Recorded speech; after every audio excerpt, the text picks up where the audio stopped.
Negative space in interior design is a specific design technique that we use to accentuate a focal point, give power and value to specific objects or elements in a room, add energy, or simply to create breathing room in a design. In short, negative space is a deliberate use of empty space in your room where you would normally have a design element.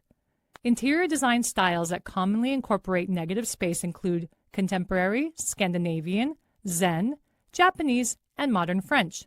Incorporating negative space effectively can be a bit tricky, which means that there's definitely an art to it. So let's talk about some great ways to include negative space in your room or home. First, let's talk about how to use negative space to accentuate a focal point. In this room, by leaving the wall bare of artwork or wall decor, they are ensuring that nothing is competing with that view outside, which is definitely this room's focal point. In this design, by leaving the wall bare, there is nothing to distract from this unique light fixture, which is obviously this space's focal point. And in this bedroom, by leaving all of the walls bare, there is absolutely nothing to distract from the striking blue wall, brass pendants, and the bed, which is usually a bedroom's natural focal point. Now let's move on to using negative space to give power and value to specific objects or elements in a room. In this dining room, where the dining table is usually the focal point, this arabesque arch absolutely steals the show, right? Now, they could have installed artwork or wall decor within the arch, but instead, by leaving it empty and lighting it from within, you simply cannot tear your eyes away from this beautiful design element. Negative space helps to tell your eyes where to land. In this example, where do your eyes automatically jump to? Right, the floor plant and recessed arch behind it, of course. By including negative space above the sofa, they have added value and importance to the recessed arch and plant. They would not carry the same visual importance in the room if they had installed a piece of artwork over the sofa. In this space, these types of light fixtures would not be a focal point, but again, by leaving the white wall bare behind them, it acts as the perfect backdrop, much like an object on a blank canvas, thereby increasing their visual importance in the room.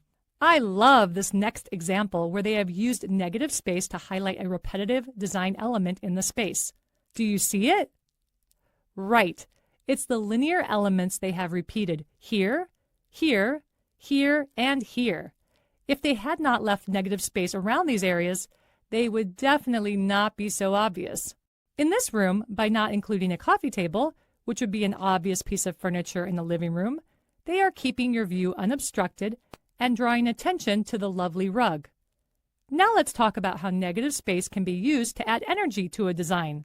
In this first example, the obvious asymmetry and negative space creates just the right tension to make this a great vignette, particularly for a Japanese or Zen-styled room. In this next example, I expect you either love this or hate this, but either way, there's no question that this is a much more interesting and visually energetic design by leaving the obvious coordinating piece of artwork off the wall. Finally, let's talk about probably the most common use of negative space, which is simply to create breathing room in a design. In this living room, the large color blocks of neutrals combined with different textural elements is well done. But by also leaving the space free of excess furniture pieces, artwork, window treatments, and only a single accessory that we can see, the repeated use of negative space really allows the soothing color palette to take center stage in this design. Here, the absence of a coffee table adds some nice breathing room to the small living room. And in this lovely modern kitchen, by leaving upper cabinets or open shelving off the window wall, they've added some excellent breathing room to this design, which really allows the beautiful walnut and blue finishes to shine.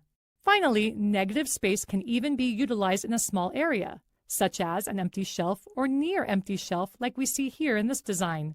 Between the different patterns and textures, they definitely have enough going on. So by leaving this area essentially empty, the asymmetry on this wall feels deliberate and again, incorporates some nice breathing room as well.